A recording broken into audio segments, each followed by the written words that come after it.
The following safety DVD shows a step-by-step guide in the use of the Safeland Rescue Lowering Device for the evacuation of injured or unconscious personnel.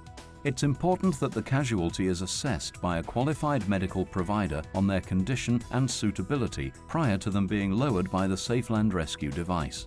The Safeland Rescue should only be used as a last means of evacuation of a casualty when all other conventional methods are unavailable or obsolete.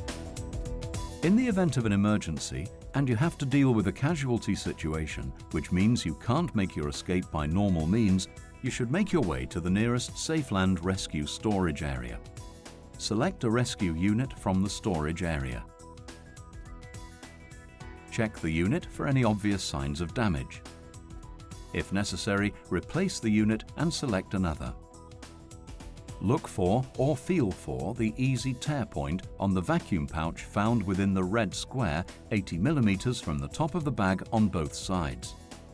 Choose one side and tear the bag open. Once open, remove your rescue unit.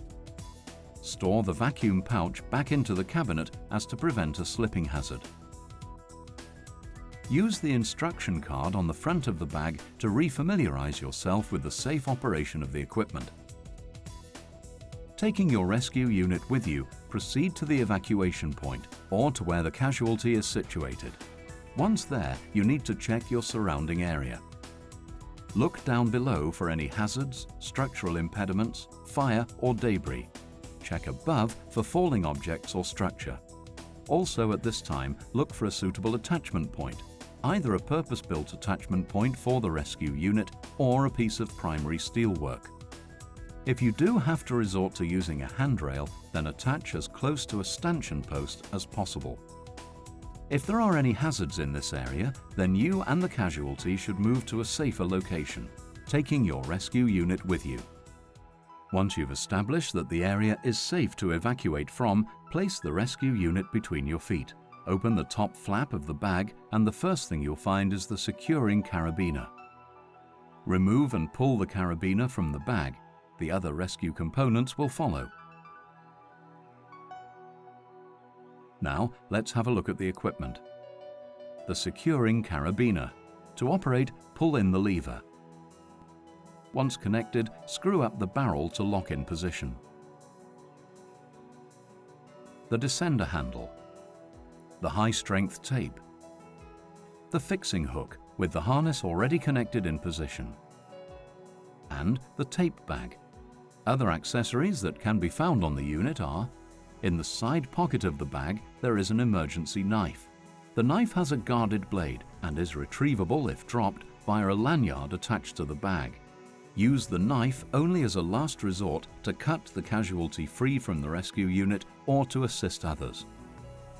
In the opposite pocket of the bag, there's a wire strop. This will be used in the event you have to attach to any structural elements where the securing carabiner cannot be fitted directly. The rescue unit is made of highly durable materials, each individual rescue unit having been load tested to 600 kilograms, 6 times average body weight, and has an ultimate tensile strength in excess of 1,000 kilograms. Once the components have been removed from the bag, you must choose a suitable anchor point.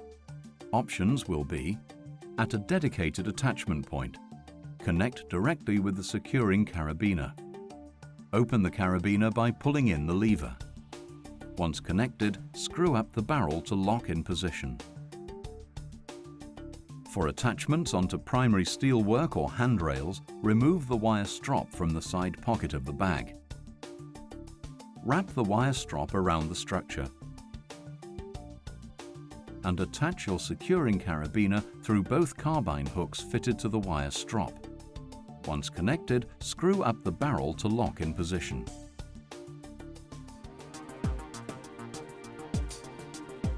At this point, if required, pull the sit harness down onto the deck. Dependent on the type of the injury to the casualty, either assist the casualty into the harness, or alternatively, remove the harness from the fixing hook in readiness to attach to a suitable stretcher.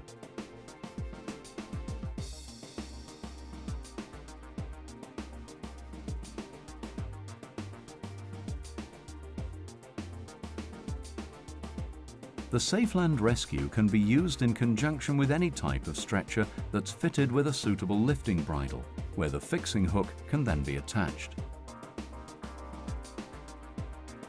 Once the casualty is within the harness or stretcher, assist or lift the casualty to the escape area. Check the descent area is still clear. If needed, assist or lift the casualty over the handrail.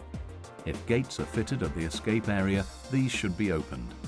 At this time, you should be controlling the tape with your hand, pulling any slack back through the system as the casualty is being raised.